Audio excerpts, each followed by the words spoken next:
Hello students, this is the first of what I hope to be many YouTube videos I'm going to make during this time where we're all stuck at home. I hope we're not too bored and we're all happy and healthy.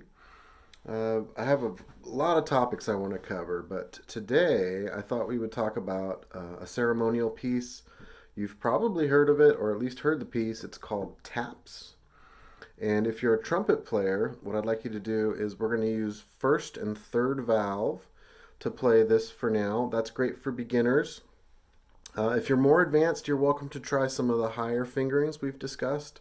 We typically would see this piece played with 1 and 2 or open if you really want to get the high notes there. If you're a trombone player, you're going to be able to follow along today with me in 6th position. And just like everybody else, you're welcome to try a higher position if you like. It would typically be done in 4th position or in 1st position. So I'm going to put up a copy of the piece of music for you all to see and kind of guide you through how I think it should be played. And I'm also going to provide some interesting versions of the links to interesting versions of the piece that I wanted to share with you, and you can watch also on YouTube. All right, without further ado, we'll get started on taps. All right, well, here's the first few phrases of taps. You'll notice it's the very beginning. It says quarter note equals 50. That means this is a very, very slow piece of music, so we're going to play it very slowly. Those who are not familiar with the rhythm in the beginning, don't worry about it. It's not too tricky. It's just da, da, da. That's the way it sounds. I'm going to go ahead and play up to the second fermata. And again, I'm using 1 and 3 valves for valve instruments or 6th position for trombones.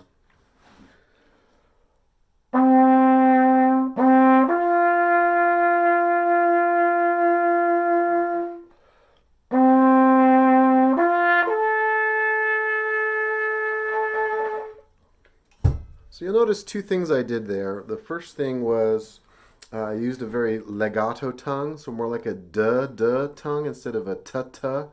If I were to play it with a really strong T sound, this piece wouldn't have that very emotional quality that we're looking for.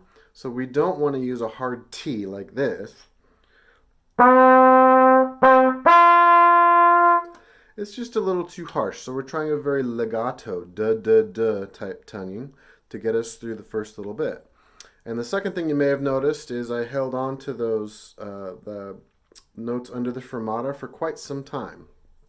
And I also added a little vibrato to just kind of give it a little bit of emotional quality there. So that's the first two phrases. Work on the legato side of it. And then also, if you can, try a little vibrato on the extended notes. Okay, looking at the third phrase here, we have a different rhythm. And I do want to mention this is a section of the piece that I often hear played in a different manner, played more like the beginning, da, da, da. But I think all of us, for the most part, watching are familiar with eighth notes. And these are just straight ahead regular eighth notes. 1 and 1, 1 and 1. So we're not going to make a more swingy da, da, da. We're going to do da, da, da, like that. So I'm going to play the second, this is the third phrase, I'm sorry, after the second fermata. Straight eighth notes, legato tongue.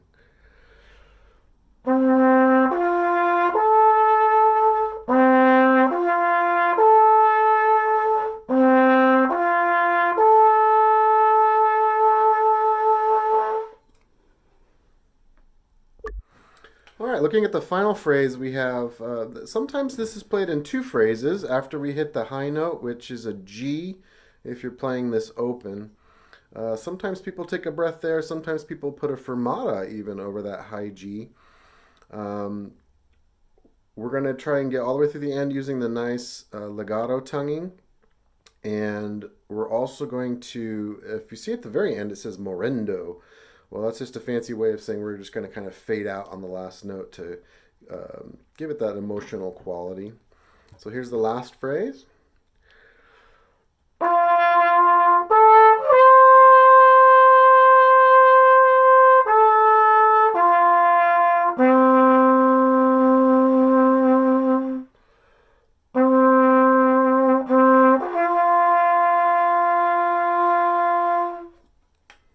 some stuff you heard me do there.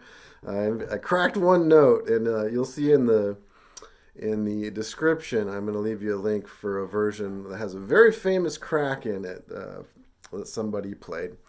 So this piece again, we're trying to work on legato tonguing. We're trying to be as expressive as possible.